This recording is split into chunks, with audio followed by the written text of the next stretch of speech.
El comercio de esclavos transatlántico fue uno de los negocios más rentables de la historia. Durante casi 400 años, prácticamente todos los que estuvieron relacionados con él hicieron fortuna a costa de la miseria de unas personas, cuyos nombres se perdieron para siempre en el olvido del tiempo. Los barcos de esclavos hicieron cerca de unos 39.000 viajes desde África a América. Los esclavos fueron instrumentos indispensables para el florecimiento del comercio y el progreso en el Nuevo Mundo. Pocos se preocupaban de la suerte de los millones de hombres, mujeres y niños africanos llevados en barco al otro lado del Atlántico para alimentar ese comercio con su trabajo, en la mayor migración forzosa de toda la historia de la humanidad.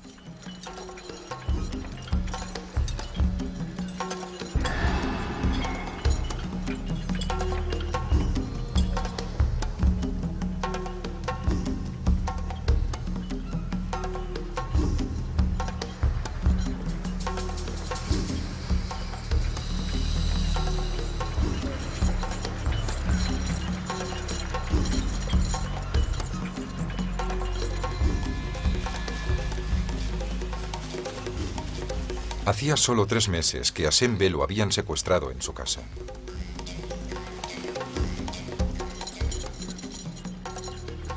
Todavía podía ver la caravana de la muerte.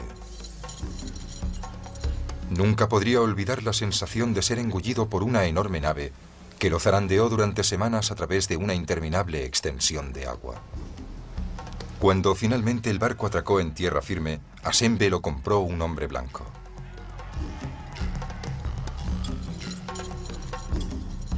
Ahora estaba en otro barco, rumbo a la plantación de ese hombre blanco. Desde la bodega se habían extendido terribles rumores que aseguraban que cuando llegaran a puerto, los hombres blancos matarían a los africanos y se los comerían.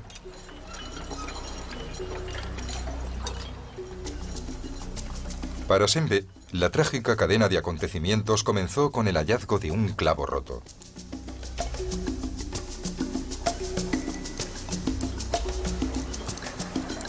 Lo utilizó para liberarse de sus grilletes.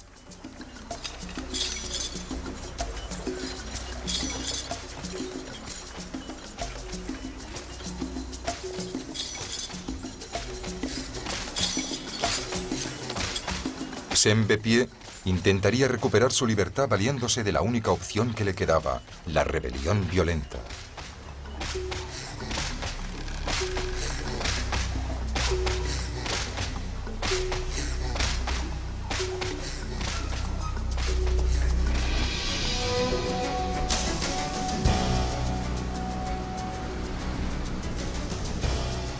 Entre 1699 y 1845 hubo más de 150 motines documentados a bordo de los barcos de esclavos.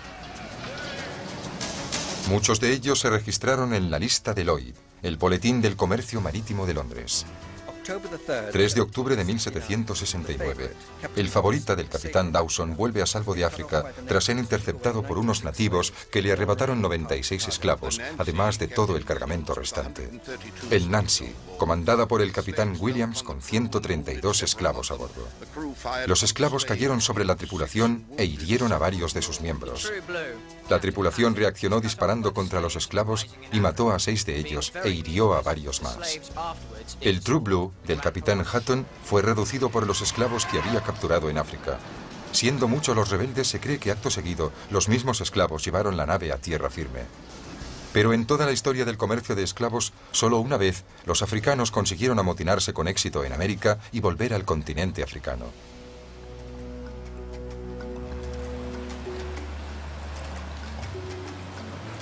Fue en junio de 1839, a bordo de la goleta mercante cubana llamada Amistad, un nombre que resulta ciertamente paradójico. El líder de la rebelión fue Sembe Pié. Sembe nació en el país de los Menti, territorio que forma parte de la actual Sierra Leona. Le habían secuestrado en su casa y le habían vendido a un comerciante de esclavos portugués en África Occidental. Más tarde fue enviado a Cuba a bordo de un barco de esclavos ilegal con bandera portuguesa. En la actualidad, un equipo de historiadores lleva a cabo la construcción de una réplica de tamaño natural de la Amistad en Mystic Seaport, Connecticut. El verdadero nombre de Sembe era Sembe Pié, pero sus captores eran incapaces de pronunciarlo y se lo cambiaron por el de Cinqué.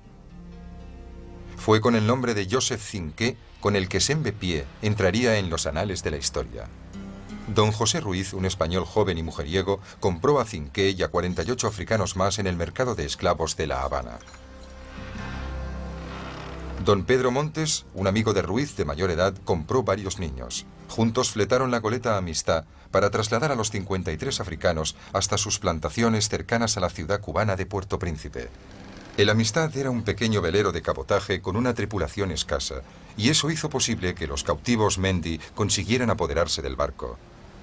Además de Ruiz y Montes, había una tripulación formada por 5 hombres: el capitán del barco, Ramón Ferrar, 2 marineros y los 2 esclavos del capitán, que trabajaban respectivamente como cocinero y como criado. Los marineros cubanos pecaron de exceso de confianza y cometieron el error de dejar varios machetes en la bodega donde estaban hacinados los esclavos. El cocinero del barco había bromeado con los cautivos diciéndoles que los cubanos iban a comérselos, y ellos se tomaron la broma como una amenaza mortal. Uno tras otro siguieron a Cinqué al exterior de la bodega y subieron a la cubierta principal. La escasa tripulación del barco no tuvo ni la más remota idea de que los africanos estaban armados y preparados para atacar, hasta que fue demasiado tarde. Cuando los africanos se encontraron ante los cubanos, dudaron un instante sin saber exactamente qué hacer.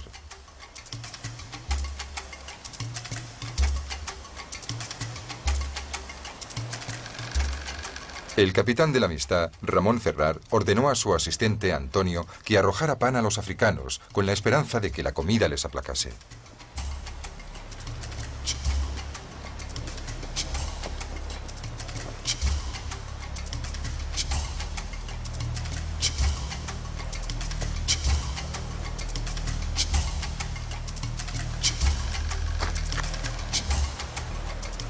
Entonces Ferrar tomó una decisión arrogante que pronto se revelaría fatal.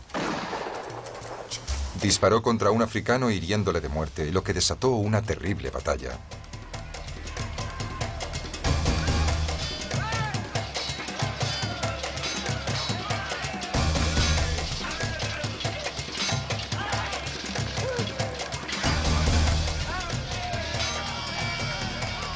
Durante el enfrentamiento, los africanos mataron al capitán Ferrar y al cocinero mulato.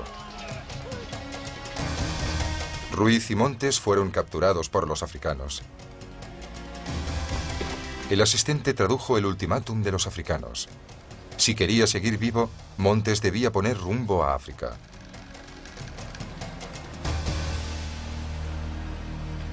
El motín de la Amistad originó tales repercusiones que finalmente el caso llegaría hasta la Corte Suprema de los Estados Unidos y enfrentaría a 2 presidentes norteamericanos. No hay ninguna duda de que el resultado hubiera sido muy diferente si Cinqué y sus compañeros hubieran intentado una rebelión a bordo de una nave negrera transatlántica con su tripulación al completo. Muy pocos cautivos osaron amotinarse después de que el barco hubiera abandonado África, en el infame viaje de violencia y muerte conocido como el Paso Intermedio. Cinqué y sus compañeros eran prisioneros en una goleta mercante con escasa tripulación. Las posibilidades que hubieran tenido de superar a la tripulación bien armada de una nave negrera transatlántica eran virtualmente inexistentes. En esas naves, los capitanes y la tripulación nunca bajaban la guardia. Eran como auténticas fortalezas armadas. El sufrimiento y la desesperación de los cautivos provocaban que los problemas de seguridad persistieran a lo largo de todo el Paso Intermedio, la etapa principal de la gran ruta triangular del mercado de esclavos. Era la ruta que seguían las naves negreras a través del Atlántico hasta América. La mayor parte de estos barcos transportaban africanos desde la costa occidental de África hasta Brasil y las Indias Occidentales. Aproximadamente solo un 5% de este cargamento humano llegaba a Estados Unidos. Una nave negrera convencional podía cubrir la distancia del Paso Intermedio en un tiempo que oscilaba entre 5 y 12 semanas. Para los traficantes la fórmula era muy simple. Reunir tantos africanos como fuera posible en la bodega del barco y después llevarlos vivos al mercado significaba asegurarse cuantiosos beneficios. Pero esto implicaba un dilema para los traficantes. ¿Cómo podían llevar hasta las costas del Nuevo Mundo el máximo número de africanos vivos? La mortalidad era alta. Se estima que entre el 15 y el 20% de los cautivos perecían durante el viaje. Cada esclavo disponía de un espacio de 70 centímetros y muchas veces se veían obligados a yacer sobre sus propias deposiciones por el modo en que estaban encadenados.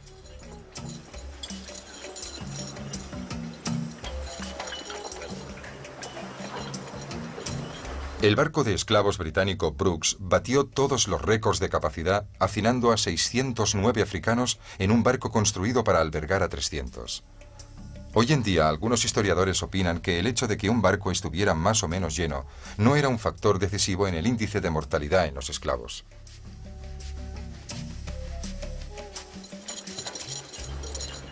Las penalidades que tuvieron que soportar los negros durante el viaje son apenas concebibles. Dr. Alexander Falconbridge, cirujano del barco. Falconbridge practicó la medicina a bordo de barcos de esclavos británicos.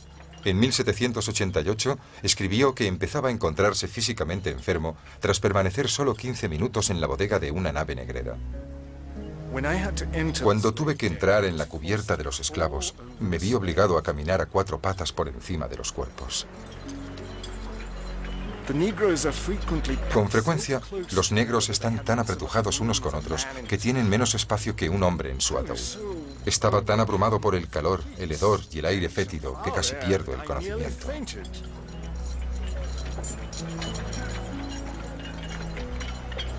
Solo con ayuda pude volver a la cubierta principal. Cientos de africanos disponían de tan solo 3 o 4 cubos grandes para hacer sus necesidades. Nuestra penosa situación se veía agravada por los cubos de las deposiciones, en los que a menudo los niños caían y algunos se ahogaban. Olaudah Equiano. El intenso calor producido por los cuerpos hacinados creaba un vapor espeso y húmedo que flotaba en el aire como la niebla. Con frecuencia, el hedor precedía la arribada del barco al puerto. A pesar de sus inhumanas condiciones, a esos infiernos flotantes les ponían nombres idílicos, como el Rama de Olivo, el Paloma o el Libertad. El más sarcástico de todos fue una nave negrera americana llamada simplemente Esperanza.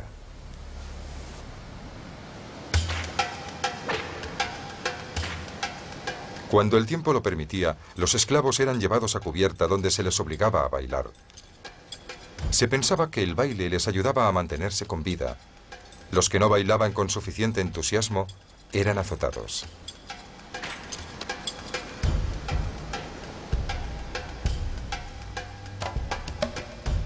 Para escapar a las brutales condiciones a que eran sometidos durante el viaje, algunos africanos escogían morir de hambre. Pero los traficantes, simplemente con usar un instrumento llamado el speculum oris, conseguían hacerles cambiar de opinión. El antiguo esclavo Olaudah Equiano describió cómo los africanos, desesperadamente decididos a huir de aquellas naves, preferían terminar con sus propias vidas. 2 de mis abatidos compañeros, prefiriendo la muerte a una vida miserable, se lanzaron por la borda. Hubo mucho ruido y confusión a bordo para soltar un bote que fuera a por los esclavos. Al final, los 2 desdichados perecieron ahogados. Olaudah Equiano. Otros, incluidas muchas mujeres, simplemente pedían la muerte en sus oraciones. En el comercio de esclavos, esos barcos constituían lugares de lujuria y desenfreno. Se permite a los marineros tener relaciones con las mujeres negras y a veces cometen tales excesos que corrompen la naturaleza humana. Dr. Alexander Falconbridge, cirujano del barco. Nadie sabrá nunca cuántos africanos murieron durante la carnicería del llamado Paso Intermedio.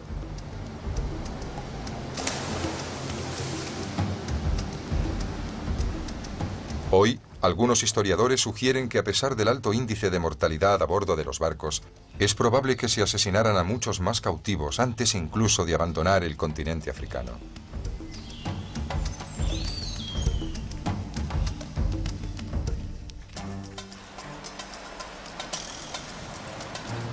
A bordo de la Amistad, Sembe Pie se liberó a sí mismo y a otros luchando contra los hombres que intentaban esclavizarle. Otro africano, Olaudá Equiano, consiguió su libertad colaborando con sus amos. El esclavo equiano se convirtió a su vez en un traficante de esclavos tan hábil que incluso se le permitió quedarse con una pequeña parte de los beneficios. En unos años ahorró suficiente dinero para comprar su libertad. Más tarde escribió una autobiografía que se hizo muy célebre, en la que narraba la inhumanidad del comercio de esclavos. La historia comenzaba con el secuestro del propio Equiano, cuando contaba 10 años de edad, en su casa, situada en la actual Nigeria. Un día, cuando todo nuestro pueblo había salido para trabajar, mi querida hermana y yo nos quedamos solos para cuidar de la casa. 2 hombres y una mujer entraron de repente y nos atraparon a los dos, sin darnos tiempo para gritar ni para oponerles resistencia. Secuestros como el de Equiano eran comunes mucho antes de que los europeos llegasen a África. En general, los individuos se convertían en esclavos por medio de la violencia, la guerra o el secuestro. Eran ataques específicamente concebidos para esclavizar a la gente. Cuando en 1517 los europeos comenzaron a traficar con esclavos, los africanos ya tenían un producto listo para su distribución. Algunos reyes africanos desconfiaban de los europeos y rechazaron tomar parte en el comercio de esclavos. Sin embargo, pocos estados africanos prohibieron el comercio de esclavos, especialmente la venta de esclavos a europeos. Otros traficantes y gobernantes africanos libraron cruentas batallas contra los europeos por el control del comercio. Pero la mayoría de los monarcas compartía la opinión de un gobernante africano que dijo a un traficante europeo: queremos comprar 3 cosas, pólvora, balas de cañón y coñac. Y tenemos 3 cosas para vender, hombres, mujeres y niños. Los traficantes daban una gran variedad de objetos a cambio de la mercancía humana, pero los cauris, pequeñas conchas de mar procedentes del Océano Índico, cerca de las Islas Maldivas, eran la moneda de cambio. Los mercaderes musulmanes trajeron las conchas al África Occidental para canjearlas por artículos y esclavos africanos.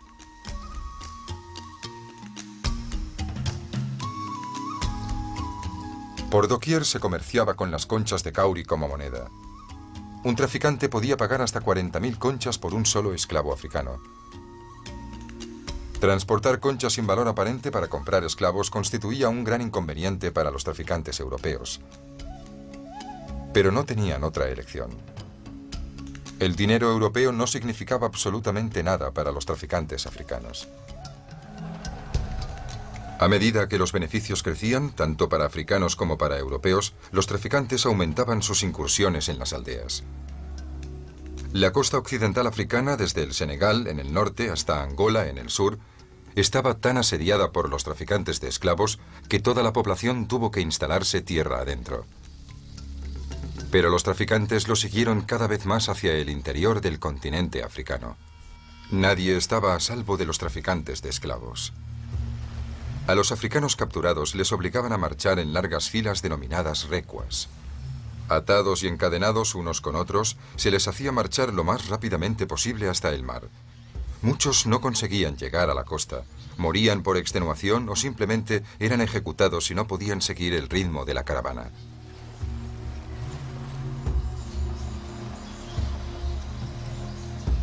Los que sobrevivían eran vendidos a los intermediarios africanos o europeos, conocidos con el nombre de agentes. Mientras esperaban al barco, los agentes acumulaban cientos de esclavos en sus recintos denominados fábricas, aunque no fabricaban nada. Un monarca africano controlaba recintos o fábricas de 4 nacionalidades distintas: Francia, Inglaterra, Países Bajos y Portugal. En 1481, en un poblado pesquero en la costa de Guinea, los portugueses construyeron el Mina, un inmenso fuerte destinado a almacenar y defender los cargamentos de oro y marfil que hacían la ruta de África Occidental a Lisboa. Pero en 1517, España encargó a Portugal el primer envío de esclavos africanos a sus colonias en el Nuevo Mundo.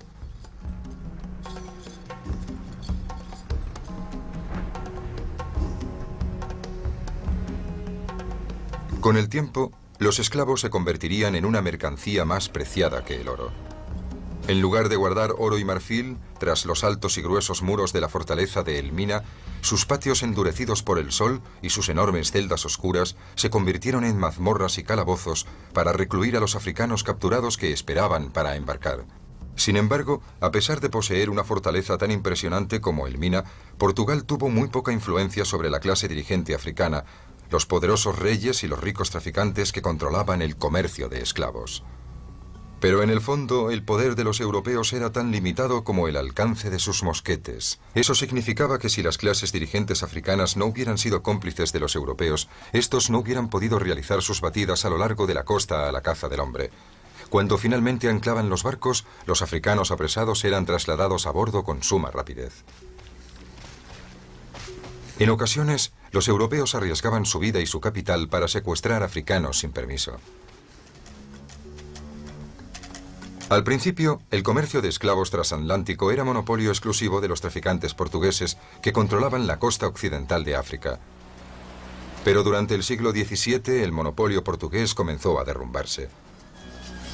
Las continuas guerras que asolaron Europa durante la mayor parte del siglo no solo se libraron para conseguir poder y nuevos territorios. Los enfrentamientos determinaron quién dominaría el Nuevo Mundo y controlaría el comercio africano. El resultado de esos conflictos fue el dominio absoluto de los británicos, en una época en que ellos eran los reyes de los mares. Gran Bretaña convirtió el comercio de esclavos en una verdadera industria. Se estima que solamente sus barcos transportaron unos 3 millones de africanos a América. Pero también hubo lugar para Francia, los Países Bajos y prácticamente cualquier otro país europeo que quisiera tomar parte en la trata de esclavos.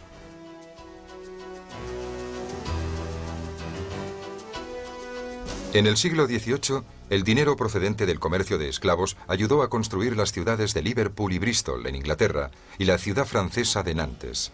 Las tres se aprovecharon de un gran triángulo comercial formado por África, América y Europa, que reportó numerosos beneficios. Las rivalidades para conseguir el control del comercio de esclavos dieron paso a las rivalidades en los negocios. La demanda para obtener cada vez más beneficios desató nuevas formas de crueldad. Hombres que poseían la autoridad suprema sobre la vida y la muerte de cada una de las personas que iba a bordo de una nave negrera.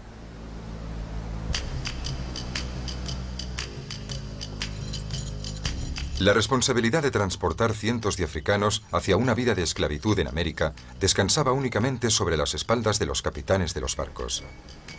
Gozaban del poder absoluto para hacer lo que fuera necesario a fin de llevar su cargamento humano hasta el mercado y obtener el máximo beneficio.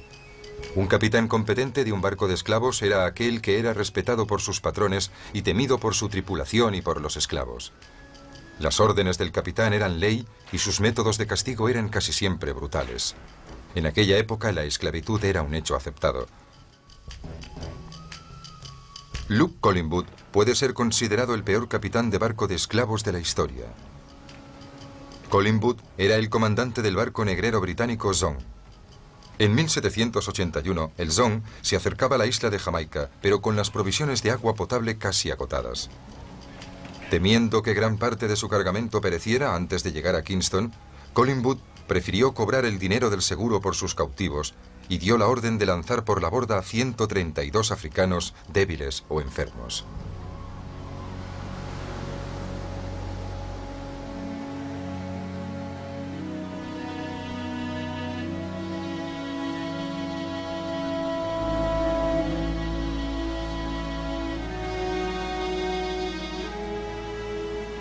La noticia sobre la atrocidad del Zong llegó a Inglaterra gracias a los esfuerzos de Olaudah Equiano.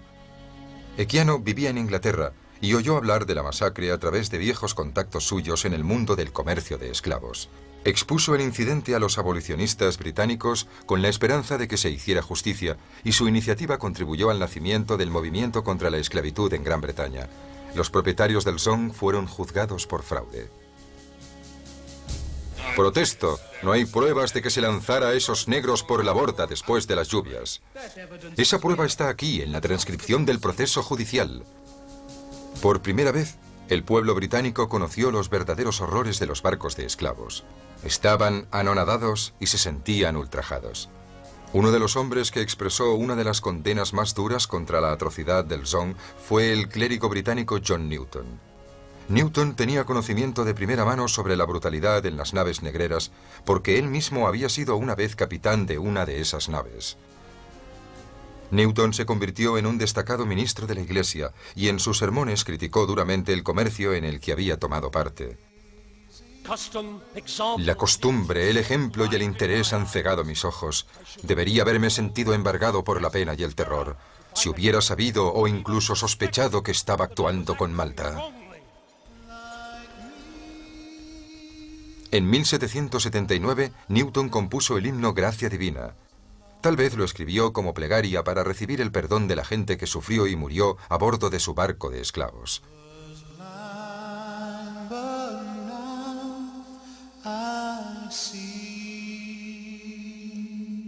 Debido a la intensa presión ejercida por Newton y otros abolicionistas, tanto Gran Bretaña como Estados Unidos prohibieron el comercio de esclavos el 1 de enero de 1808. La aprobación de la ley fue acogida con una gran ovación de todo el Parlamento británico puesto en pie y aclamando a William Wilberforce, que había dedicado más de 20 años de su vida a acabar con este comercio humano. Aunque la importación de esclavos se había declarado ilegal en Estados Unidos, la institución de la esclavitud continuó viva y vigente. En 1820, España también prohibió el comercio de esclavos en Cuba y en sus demás posesiones de ultramar.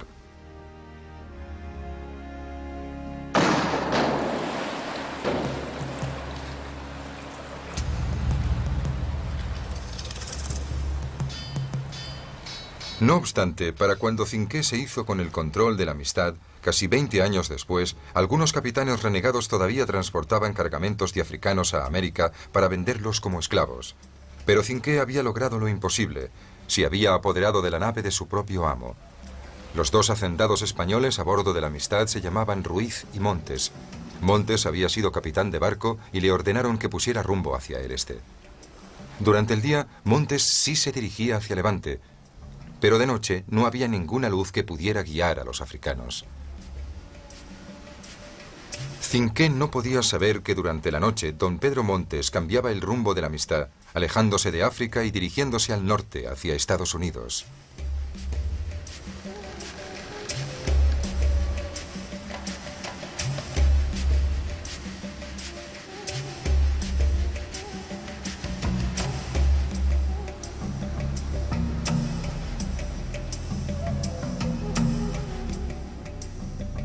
Durante 2 meses, el Amistad navegó por aguas cercanas a las costas de Estados Unidos.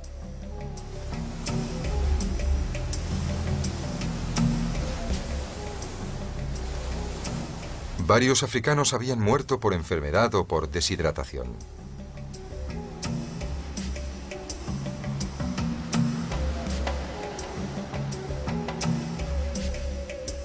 En vez de navegar hacia África, el Amistad era empujado lentamente hacia el norte por las fuertes corrientes del Golfo.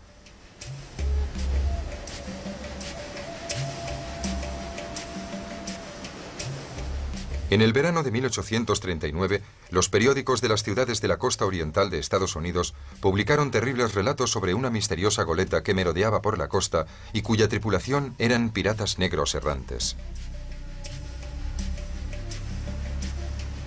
Pero los africanos a bordo de la Amistad, que sin saberlo causaban el pánico entre los habitantes de la costa, tenían sus propios problemas. Cinqué necesitaba abastecerse de agua y comida con urgencia. Hizo que el Amistad echara anclas cerca de Punta Culloden, en el extremo nororiental de Long Island, en el estado de Nueva York. El guardacostas Washington de Estados Unidos avistó el Amistad y lo identificó como una nave pirata. Los africanos fueron detenidos y el Amistad quedó bajo custodia. Primero los trasladaron hasta New London a través de Long Island y después a New Haven, donde debieron responder a los cargos presentados contra ellos ante un tribunal de Connecticut. España exigió al presidente Martin Van Buren que devolviera a los africanos a Cuba. Van Buren accedió en privado a las pretensiones españolas. Pero entonces los medios de comunicación de la época se enteraron de lo sucedido. El motín fue presentado de una forma sensacionalista, como una batalla épica y colosal entre africanos y españoles. Los africanos se convirtieron en celebridades. El propio Cinqué fue considerado heroico protagonista de una pintura que le representaba como un príncipe africano semejante a un dios. Los abolicionistas del norte se unieron para luchar al lado de los africanos. Era la ocasión para atraer la atención del público hacia sus radicales puntos de vista sobre la esclavitud y un factor que podía unir a todos los abolicionistas de Estados Unidos. Por consiguiente, fue una oportunidad excepcional en un momento clave de la difusión del movimiento abolicionista. El famoso abolicionista Louis Tappan hizo una llamada solicitando el respaldo popular para crear un fondo destinado a la defensa de Cinqué y sus hombres. La respuesta fue un indicio de la simpatía que sentía el público por los africanos. 11 de septiembre de 1839. Distinguidos señores, desearía que aceptaran de un partidario de los derechos humanos, aunque no abolicionista, los $5 que adjunto en beneficio de Joseph Cinqué y sus compañeros africanos, que se liberaron noblemente de una esclavitud ilegal e involuntaria. Roger Sherman Baldwin, un abogado muy respetado de Connecticut, aceptó representar a los africanos en el juicio. Sin embargo, para el presidente Martin Van Buren, los africanos de la Amistad se estaban convirtiendo en un cáncer político que debía extirparse. Los africanos fueron procesados en enero de 1840 en el juzgado de distrito de Hartford, en el estado de Connecticut.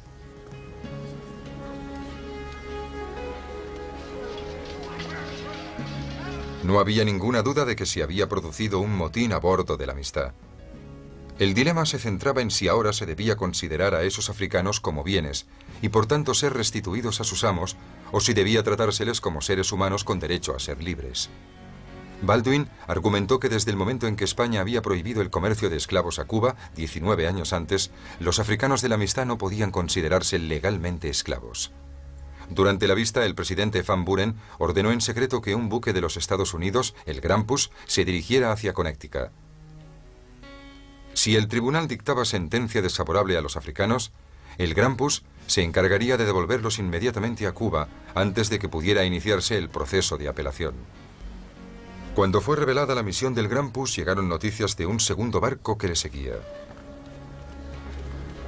Ese misterioso barco, supuestamente votado por los abolicionistas, debía llevar secretamente a los africanos hasta Canadá si el veredicto les era desfavorable. El veredicto llegó el 13 de enero de 1840. La decisión del juez Andrew Jackson sorprendió a todo el mundo. Jackson decretó que Cinqué y sus compañeros eran negros libres de África, que habían sido vendidos ilícitamente como esclavos, y ordenó al gobierno que los devolviera a su tierra de origen. Pero el presidente Van Buren apeló la sentencia. El caso de la Amistad fue trasladado a la Corte Suprema de los Estados Unidos.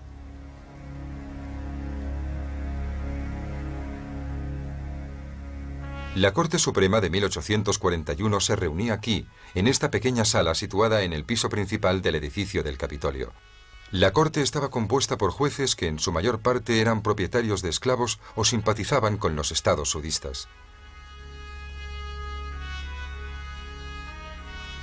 Con la administración Van Buren resuelta a devolver a los africanos de la Amistad a Cuba, Cinqué y sus compañeros no necesitaban un abogado.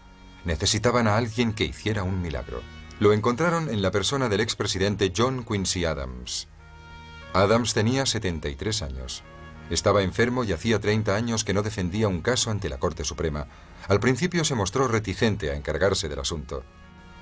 Uno de los niños de la Amistad, un chico de 10 años llamado Cale, aprendió suficiente inglés para escribir una carta a Adams suplicándole su ayuda. La carta de Cale fue filtrada a la prensa. Querido amigo señor Adams, quiero escribirle una carta porque usted ama al pueblo Mendi y puede hablar ante el gran jurado. El pueblo Mendi no quiere volver a La Habana. Lo único que queremos es ser libres. Cale. Adams no pudo negarse y aceptó representar a los africanos. Pero en privado se mostraba profundamente preocupado, tal como escribió en las páginas de su diario. Dios mío, ¿cómo puedo conseguir que se haga justicia en este caso y a estos hombres? La Corte Suprema de 1841, ubicada en una pequeña sala del piso principal, estaba tan abarrotada que los jueces se ponían sus togas en el pasillo. Ante una sala llena a rebosar, el fiscal general, Henry Gilpin, presentó la posición del gobierno federal de que los africanos pertenecían legítimamente a sus propietarios y, por tanto, debían ser devueltos a Cuba. Adams rechazó tal postura con argumentos a favor de la liberación incondicional de Cinqué y sus compañeros.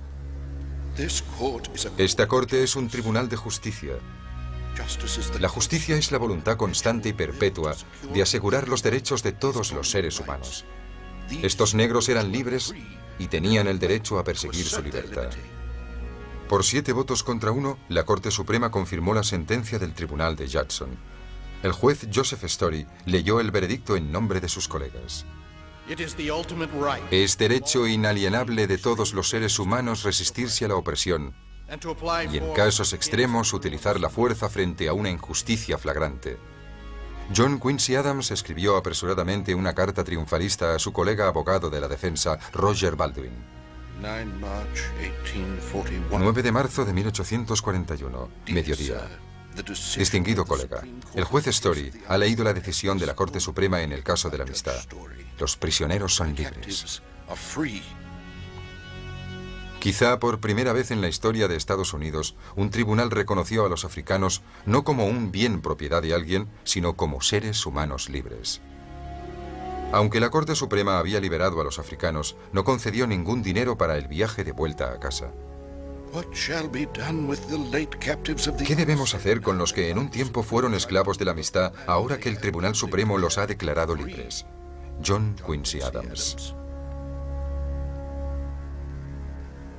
Los abolicionistas trasladaron a Cinqué y a su gente a Farmington, en el estado de Connecticut, una ciudad marcadamente abolicionista, con una de las estaciones de ferrocarril subterráneo más importantes de la zona. Vivirían allí hasta que se pudiera reunir el dinero necesario para enviarles de regreso a casa. Los africanos estaban impacientes por volver a su tierra, pero no había bastante dinero para hacer partir la amistad. Los abolicionistas iniciaron una gira con los africanos para recaudar fondos. Cantaban himnos religiosos en las iglesias de Nueva Inglaterra. Cinqué sorprendió a toda una congregación cuando subió al púlpito de una iglesia de Connecticut y leyó unos versículos de la Biblia en inglés. Y el Señor habló a Moisés: Ve a ver al faraón y dile, deja marchar a mi pueblo. Palabra del Señor.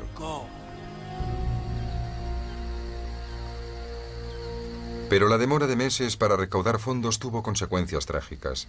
La paciencia de uno de los africanos, Fun, había llegado al límite. En agosto de 1841, Fun se metió en un lago de Farmington y desapareció bajo las aguas.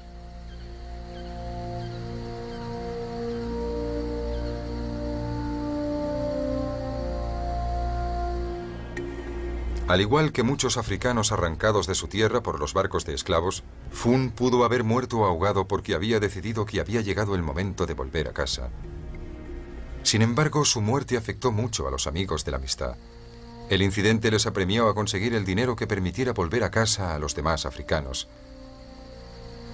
Al fin reunieron suficientes fondos para fletar el velero británico Gentleman y llevar a los africanos de vuelta a Sierra Leona, su tierra de origen.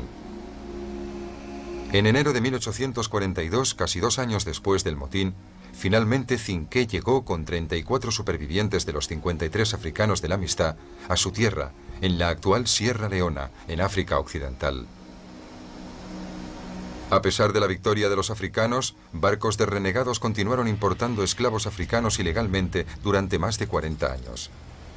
No fue hasta 1888, con la prohibición del comercio de esclavos en Brasil, cuando desapareció el último gran mercado de esclavos del Nuevo Mundo.